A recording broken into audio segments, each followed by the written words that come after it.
Llegué a Puncal en un tren vacío. Solo a mí, que yo supiera, me tuvo por pasajero a lo largo de los 500 kilómetros del viaje. Se detuvo en vano varias veces durante el trayecto. Diría que fueron paradas tenebrosamente inútiles. Nadie subió ni bajó en esas estaciones desiertas. Por mi parte, los repetidos recorridos que hice por los vagones para verificar la presencia de otros pasajeros o por lo menos de un empleado ferroviario que se interesara por mi pasaje, también fueron infructuosos. Como el tren cruzaba la frontera y en la segunda parada estaba la aduana, deduje que sin duda ese sería el momento en el que tendría que probar mi identidad y, por así decir, la legitimidad de viaje. Después de todo, yo no era polizón, ni quería ocultar nada, sino simplemente llegar a Puncal. Repito, inútil. No advertí en las estaciones ninguna presencia, ningún pasajero, ningún empleado. Durante la tercera y última parada prevista antes de llegar a destino, confieso que me porté como un demente. Bajé los 3 escalones del vagón y, sin soltarme del pasamanos, grité que iba a Puncal. Pregunté airadamente si allí no había nadie, ni siquiera algún empleado que pudiera auxiliar a los pasajeros ante una eventual emergencia. Gritos al aire, a un aire frío y ya nocturno, sin otra respuesta que unos silbidos de la locomotora.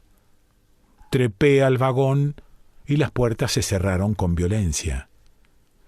Hice el trayecto final, si bien inseguro, porque me asaltó la idea de que podría haberme equivocado de tren, entregado a la dura realidad que imponían los acontecimientos. En cierto modo, el desconsuelo me condujo a la resignación. Consideré la posibilidad de que ese fuera un tren que partía hacia Puncal, punto final del viaje, con el único propósito de recoger pasajeros en esa ciudad. Me cuestioné que en ese caso carecían de sentidos las 3 paradas anteriores y resolví por fin que podía tratarse de un viaje técnico, palabra que siempre ha encubierto para mí secretos inasibles, pero que en ese caso relacioné con la velocidad, el desgaste de las ruedas y de las vías, la cantidad de energía eléctrica empleada por kilómetro y la necesaria verificación de los rigurosos horarios ferroviarios que uno admira y, por supuesto, exige. El tren entró por fin en una zona de suburbios humeantes y demoró la velocidad hasta avanzar a la de paso de hombre. Después se detuvo unos escasos minutos que me produjeron un irreprimible desasosiego y luego reanudó la marcha lentamente. Se detuvo en Puncal. Respiré en paz ante los carteles con el nombre de la ciudad. Bien es cierto que eran las 2 de la madrugada y que no era el caso de esperar multitudes, pero curiosamente no vi a nadie en la estación. Bajé con mi maleta y caminé por el solitario andén abovedado. La estructura de la bóveda doble era de hierro y sus curvados arcos se apoyaban sobre bases de cemento. Todo era monumental y muy sólido, y si bien la luz era mortecina, dejaba ver los espaciosos pavimentos decorados con ininterpretables símbolos que en el mármol reluciente ilustraban periódicamente la vasta superficie de un altísimo vestíbulo. Salí a la calle aliviado y la niebla, una dulce niebla, gris azulada, velaba los edificios y los esqueléticos árboles de ese otoño no demasiado frío, bastante apacible, pero solitario. Aunque con una luz tenue, penumbrosa, la ciudad estaba iluminada, y me encaminé hacia el hotel donde me habían reservado un cuarto. Diversas arquitecturas de diversos períodos, con ser distintas y aún de épocas distantes, conservaban una incontestable coherencia. Todas estaban provistas de una extraña elocuencia, de una, me animaría a asegurar, inevitable significación. Pero esa coherencia a que me refiero consistía en la rotunda solidez de todos los edificios, sin excepción. Los períodos arquitectónicos de Puncal parecían proponerse ordenar una metáfora de la eternidad. Las piedras y los mármoles, las robustas rejas de hierro, las imponentes puertas de bronce y aún las de pesadas maderas señalaban más que un desafío, una tendencia, y hasta diría una inequívoca intención de omitir el tiempo. Llegué al hotel y no encontré al conserje. Nadie atendía a esa suntuosa recepción sobre cuyo mostrador se encontraba una serie de equipos de comunicación. Como mi valija tenía una tarjeta con mi nombre y no era mi propósito ir a dormir, la dejé detrás del mostrador. Escribí una nota en la que decía que subieran la maleta al cuarto número 77, el ya reservado, y que volvería en un par de horas. Me aseguré de llevar mis documentos de identidad, me puse el impermeable que hasta ese momento había llevado en el brazo y salí a la calle. Después de doblar por la vía de la Campana, llegué a la de Monte Emilia. Allí había más luz. Respiré profundamente porque a pesar de la ausencia de árboles, el aire estaba muy perfumado. Me detuve ante un escaparate alargado de unos 5 metros de largo por 1 de alto. Nunca he sentido el menor interés por las joyas. De todas las cosas que pueden suscitar pasiones, son las que menos entiendo como objetos de deseo. Ninguna joya que recuerde me ha interesado más que una madera o hueso hallados en una playa. Sin embargo, ese escaparate tenía pulseras, pendientes, diademas de tan radiante belleza que habría nuevas formas de apreciación para ese mundo que me había sido tan ajeno. Y los relojes, por ejemplo, además de su sentido utilitario, tenían en esa exposición diseños tan especiales que aparecían como piezas de calidad única. Dicho de otro modo, ese escaparate con objetos de tan distante interés para lo que eran mis preferencias habituales, por su sorprendente belleza, me producían un irrefrenable deseo de posesión. Observé que esos magníficos relojes estaban detenidos en horas distintas. Miré el mío, de una marca desconocida, y su extrema modestia me provocó una íntima simpatía.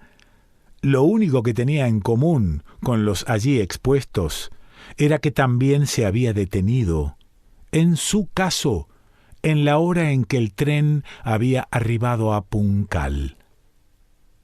Con el de las joyas y los relojes empezó la sucesión de escaparates.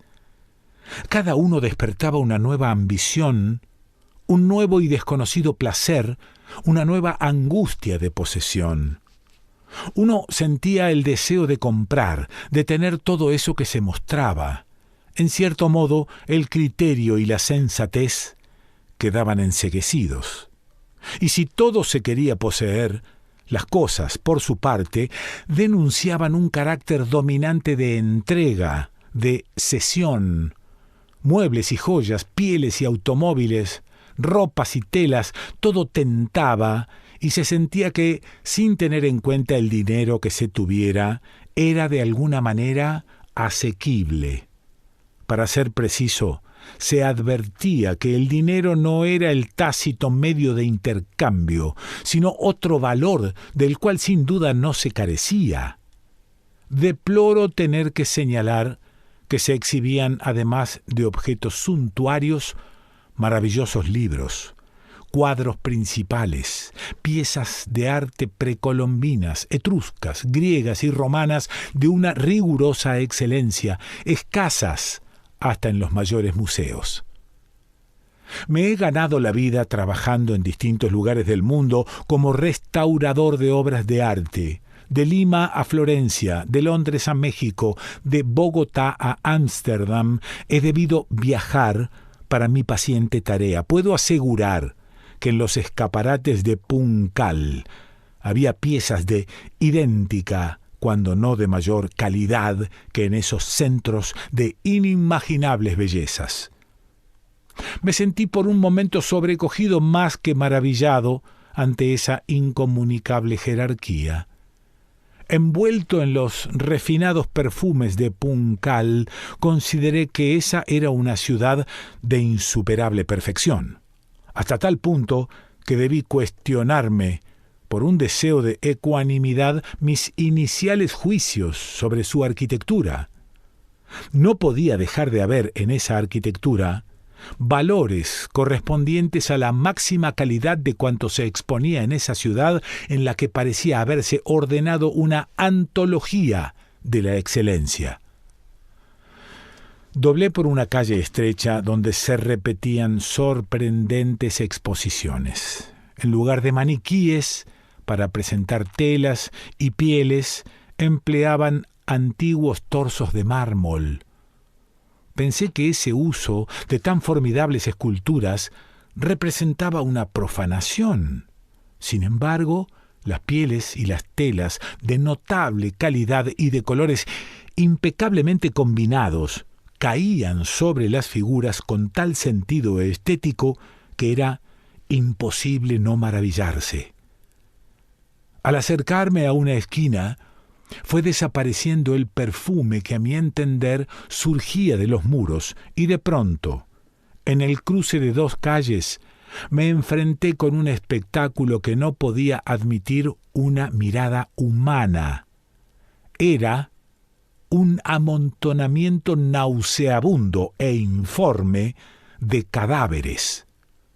Me estremecí, sentí pavor. Por un instante quise huir, pero inmediatamente cedió mi estupor. Me acerqué y verifiqué que no se trataba de una alucinación. Estos son los hechos. Después de ese espectáculo siniestro, y después de un efímero sentimiento de espanto, como si nada hubiera ocurrido, volví a mirar escaparates, a ponderar libros y esculturas, cuadros y joyas. Todo era, para qué repetirlo, único y excepcional. Las mayores creaciones del hombre allí estaban exhibidas. Pero después de recorrer 3 o 4 calles, en una esquina, volví a encontrar otros cuerpos amontonados en inmóviles contorsiones. Otra vez el pavor, pero al alejarme unos pocos metros, otra vez una ominosa desmemoria. Había como una innoble sagacidad en ese horror.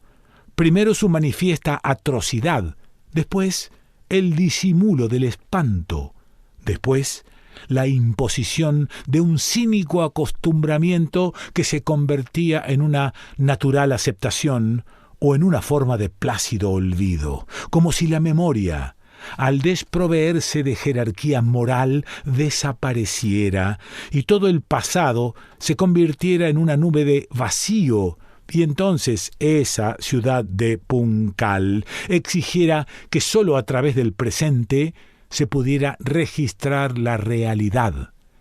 Se trataba de una satánica negación del tiempo, porque omitir la memoria es como abolir la imaginación y suprimir el pasado es igual que negar el porvenir.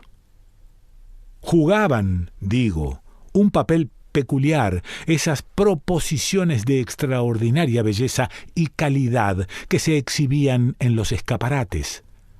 A riesgo de cometer una garrafal equivocación, porque tal vez se trate de una observación subjetiva, reiteraré algo que creo haber dicho o insinuado.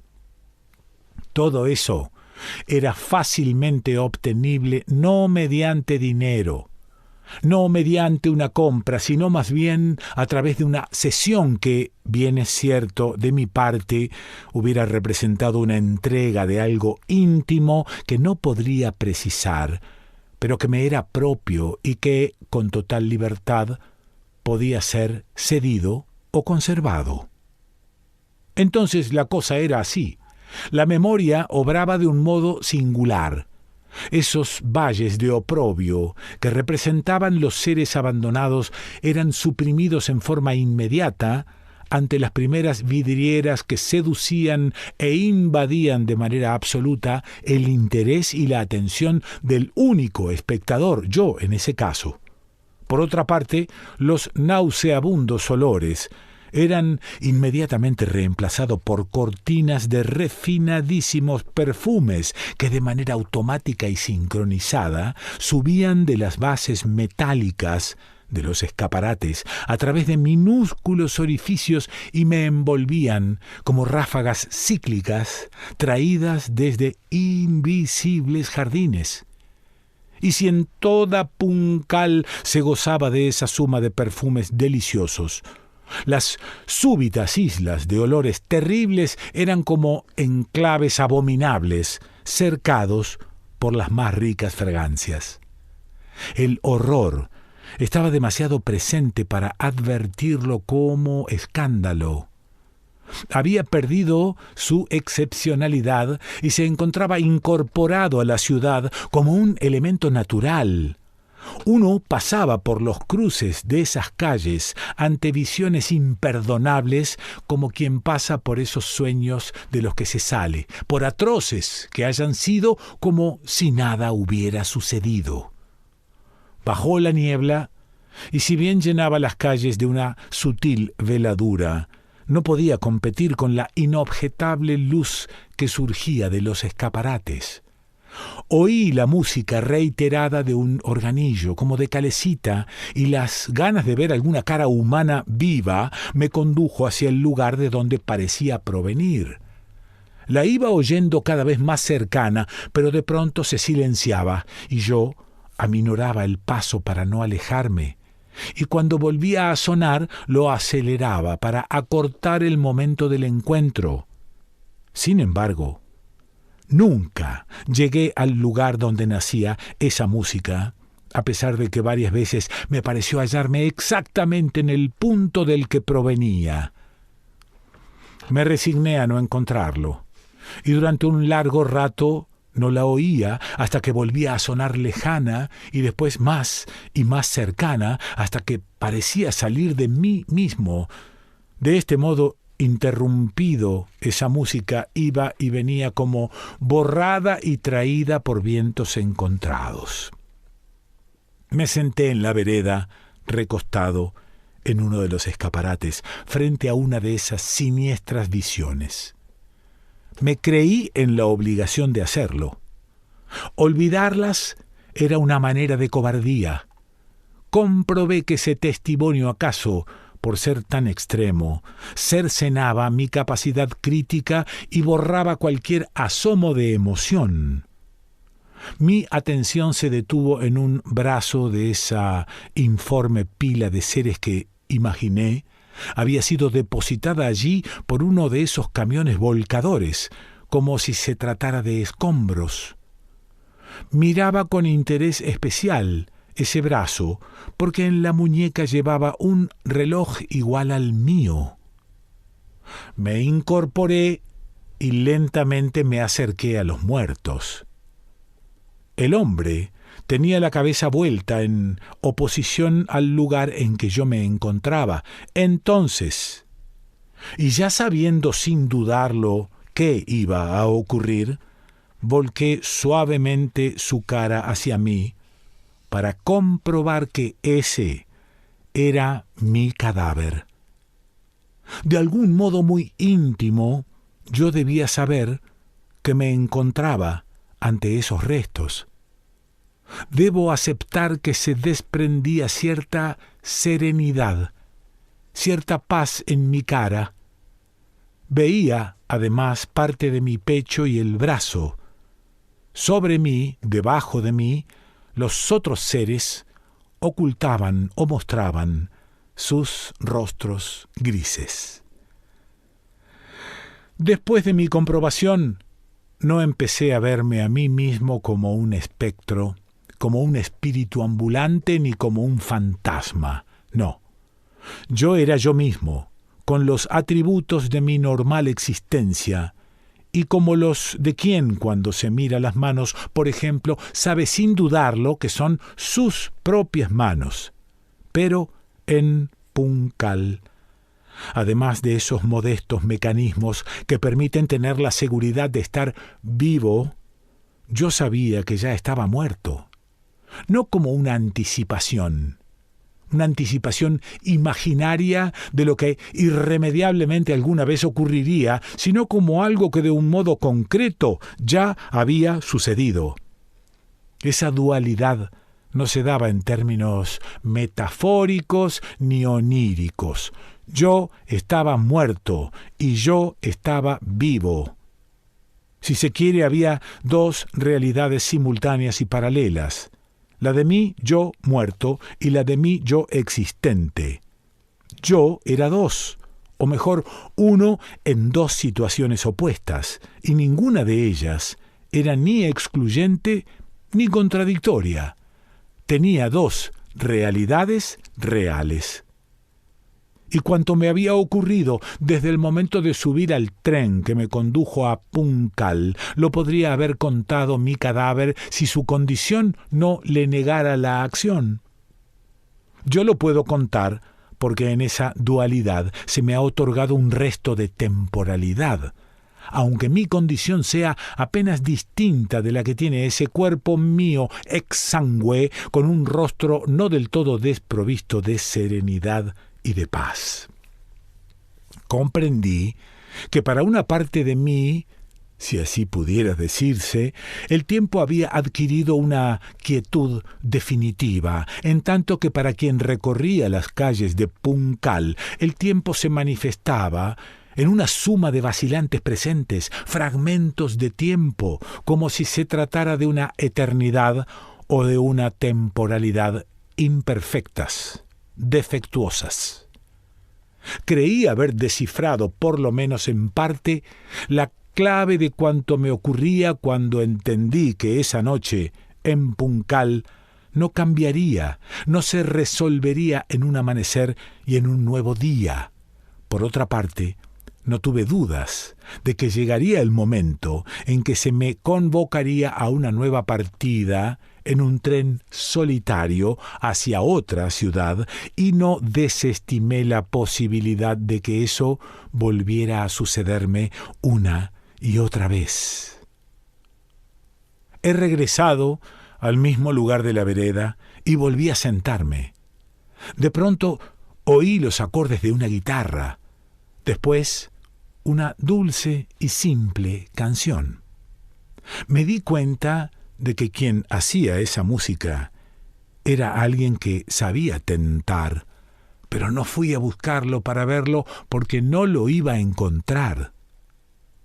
Dejándome pensar, he llegado a la certeza de que no solo yo estaba, digamos, desdoblado. Mi modo de dualidad la tenían todos esos seres apilados en las esquinas.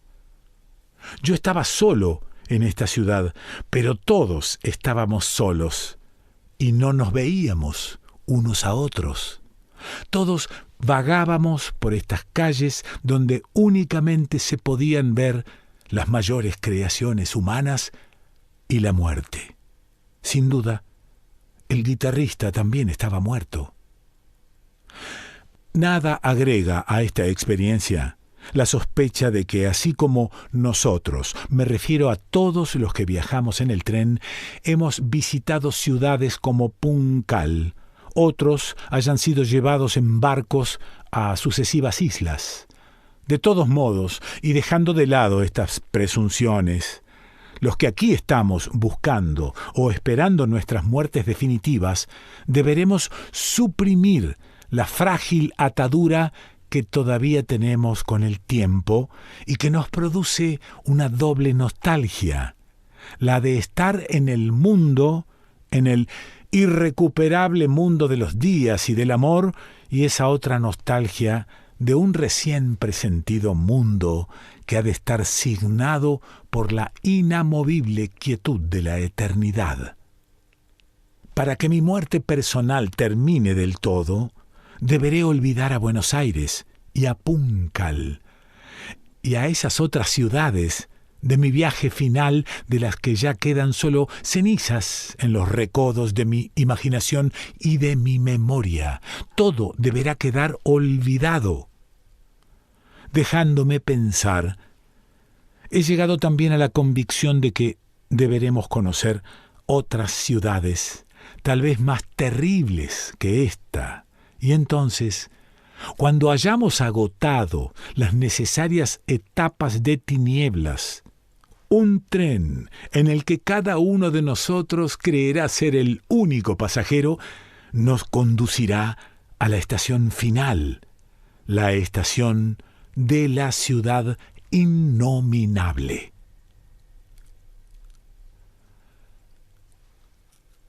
Ángel Bonomini.